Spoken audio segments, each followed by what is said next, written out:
और सिर्फ यही नहीं, वहां रोमन्स भी जश्न मनाने लगे, क्योंकि उन्हें समझ आ गई कि कॉन्स्टेंटिनोपल उनका शहर था, है और कयामत तक ये शहर उन्हीं का रहेगा।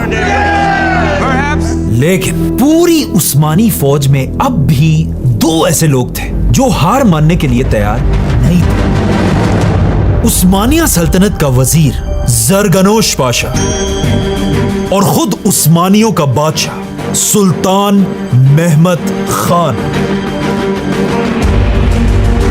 तो अब जब मुसलमानों की फौज मायूस हो चुकी थी और वहां कॉन्स्टेंटिनोपल में जश्न मनाया जा रहा था, महमद ने एक ऐसा काम किया जो इससे पहले पूरी दुनिया की हिस्ट्री में किसी ने सोचा भी नहीं था।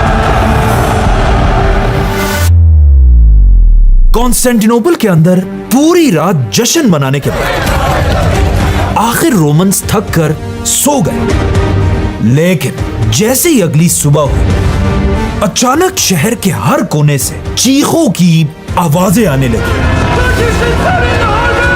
लोगों की ये चीखें सुनकर जब रोमन बादशाह बाहर निकला तो उसे बताया गया कि अब सब कुछ खत्म हो चुका है, क्योंकि सुल्तान महमद की नेवी पिछले 800 साल में पहली बार गोल्डन हॉर्न की इस चेन को क्रॉस करके गोल्डन हॉर्न के अंदर घुस चुकी है। यह सुनकर बादशाह को यकीन नहीं आ रहा था कि ऐसा कैसे हो सकता है। तो बादशाह ने पूछा कि कैसे? बादशाह भागकर शहर की दीवार के ऊपर पहुंचा और उसने देखा कि चेन बिल्कुल उसी तरह ठीक ठाक अपनी जगह पर लगी हुई। तो फिर आखिर महमद की फौज गोल्डन हॉर्न तक पहुंची कैसे? असल में सबसे कुछ ही दिन पहले जब महमद की सारी बाकी स्ट्रेटजीज फेल हो चुकी थी और मुसलमानों के हौसले टूट चुके थे, उसी वक्त महमद ने अपने बेस्ट जनरल जरगनोश पाशा को अपने पास बुलाया और उसे एक ऐसा प्लान बताया जो इससे पहले पूरी दुनिया में कभी नहीं हुआ था। महमद ने अपने जनरल से कहा कि यह शहर सिर्फ और सिर्फ गोल्डन हॉर्न से ही फतह हो सकता है और गोल्डन हॉर्न का रास्ता ऑफ कोर्स 800 साल से इसी चेन ने रोका हुआ है। तो क्यों ना हम इस चेन को छोड़कर जमीन से एक लकड़ियों का रास्ता बनाएं और फिर अपनी नेवी की कश्तियों को बुल्स और लोगों से खींच कर इस पूरे रास्ते से गोल्डन हॉर्न की चेन के पीछे पहुंचा गए। महमद का यह प्लान बहुत ही एक अजीब प्लान था और अगर महमद अपना ये अजीब प्लान किसी भी एक्सपीरियंस्ड और बड़े मिनिस्टर को बताता तो वो उस पर जरूर हंसता और कहता ये 21 साल का लड़का, इसको दुनिया का क्या पता? जो काम दुनिया की तारीख में पहले नहीं हुआ वो हम कैसे करेंगे? और महमद को भी पता था कि ये सब बिल्कुल ऐसा ही कहेंगे, इसीलिए महमद ने अपने इस प्लान के बारे में किसी को भी नहीं बताया, इवन अपने ग्रैंड वजीर हलील पाशा को भी नहीं। तो अब महमद के इस सीक्रेट प्लान पर सिर्फ उसका सबसे लॉयल जनरल जरगनोश पाशा ही काम कर रहा था और आखिर कश्तियों के इस रोड पर काम शुरू हुआ।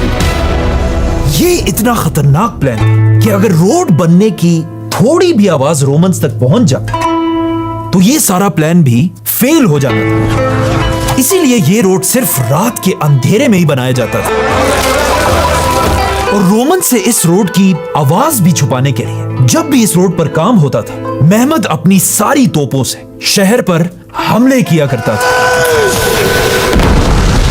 जैसे ही लकड़ियों का ये रोड तैयार हुआ, इन लकड़ियों के ऊपर जानवरों की चर्बी मेल्ट करके इसे बिल्कुल स्लिपरी बना दिया ताकि कश्तियां आराम से इस पर खींची जा सके। और जैसे ही महमद का ये सीक्रेट रोड तैयार हुआ, अब यहां पर महमद के सामने एक बहुत बड़ा चैलेंज आया, क्योंकि महमद ने ये सारी की सारी कश्तियां एक ही रात में इस रास्ते से गोल्डन हॉर्न तक पहुंचानी थी, वरना रोमन्स को पता चल जाता और ये प्लान भी फेल हो जाता। इसीलिए रात होने से पहले महमद ने अपने कश्तियों के पास 100 बुल्स को लाकर खड़ा कर दिया और इसी के साथ अपने फौज से 1000 सबसे स्ट्रॉन्ग सोल्जर्स को भी कश्तियों के पास आने का हुक्म दिया। और जैसे ही आसमान में आहिस्ता आहिस्ता अंधेरा फैलने लगा, मेहमत के इस आखिरी प्लान और आखिरी उम्मीद पर काम शुरू हुआ। लेकिन यहां पर एक और मसला था। यह पूरा रास्ता ऐसे हिल टाइप रास्ता था, मतलब पहले कश्तियों को ऐसे पहाड़ के ऊपर लेके जाना था, जो एक बहुत ही इम्पॉसिबल काम था। लेकिन दूसरी साइड उतरना कोई ज्यादा बड़ा मसला नहीं था। खैर, जो भी था, आखिर मेहमत के ऑर्डर्स पर 100 बुल्स और 1000 आदमियों ने पानी से कश्तियां खींचकर जमीन पर चलाना शुरू किया। लेकिन ये कोई आसान काम नहीं था। जैसे जैसे ये कश्तियां चढ़ाई की तरफ बढ़ने लगी, आहिस्ता आहिस्ता इन्हें खींचना और भी मुश्किल होने लगा, जिससे यहां पर बहुत ज्यादा टाइम जाया होने लगा। और वहां मसला यह था कि एक ही रात में इन सारी कश्तियों को गोल्डन हॉर्न तक पहुंचाना लाजमी था। लेकिन इन कश्तियों को खींचना कोई आसान काम भी नहीं था, क्योंकि एक एक कश्ती का वजन ऑलमोस्ट 40 टन था, मतलब 40,000 किलोग्राम। यह प्लान भी आहिस्ता आहिस्ता फेल होने की तरफ जा रहा था।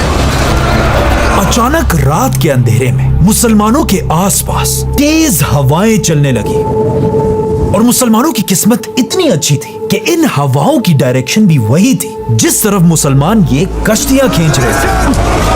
तो अब एक कश्ती जिस तरह समंदर पर हवाओं की स्पीड से चलती है, उसी तरह जमीन पर भी मेहमत की फौज ने अपनी कश्तियों के सेल्स खोल दिए। तो अब बुल्स, सोल्जर्स और इन हवाओं की ताकत से कश्तियां तेजी से गोल्डन हॉर्न की तरफ जमीन से बढ़ने लगी। और आखिर इस तरह एक ही रात में मेहमत की फौज ने ऑलमोस्ट 70 कश्तियों को जमीन के ऊपर खींच खींच कर गोल्डन हॉर्न तक पहुंचा दिया।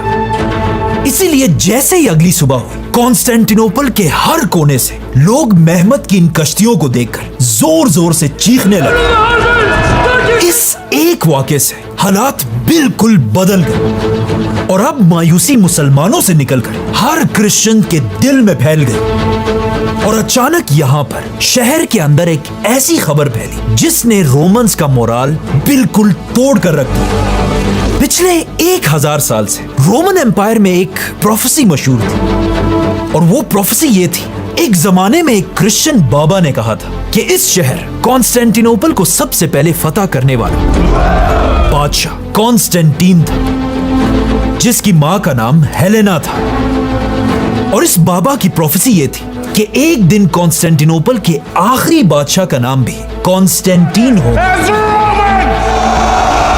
और उसकी मां का नाम भी हेलेना होगा। तो अब मेहमत की कश्तियों को गोल्डन हॉर्न के अंदर देखकर शहर के लोगों को यह प्रोफेसी दोबारा याद आई, क्योंकि बिल्कुल पहले बादशाह की तरह अब भी रोमन बादशाह का नाम कॉन्स्टेंटीन था। और अजीब बात यह है कि उसकी मां का नाम भी हेलेना था। तो अब मेहमत की कश्तियों को देखकर और इस प्रोफेसी की वजह से शहर के अंदर हर आदमी का हौसला बिल्कुल खत्म हो गया, और बादशाह को भी मजबूरन अपनी आधी फौज यहां से हटाकर गोल्डन हॉर्न की तरफ भेजना पड़ा। अब तारीख में पहली बार कॉन्स्टेंटिनोपल की दीवार पर सिर्फ आधी फौज खड़ी थी, और यह देखकर मेहमत ने भी एक बार फिर पूरी फौज के सामने फतह से पहले अपनी आखिरी स्पीच की। और मेहमत ने फिर से अपनी पूरी फौज को रसूलुल्लाह सल्लल्लाहु अलैहि वसल्लम की उस हदीस की याद दिलाई कि एक दिन मुसलमान कॉन्स्टेंटिनोपल को जरूर फतह करेंगे। क्या होगी वो फौज और क्या होगा उसका लीडर? आज हम सबको पता है कि यह हदीस एक ज़ईफ हदीस है, लेकिन उस वक्त इसी हदीस से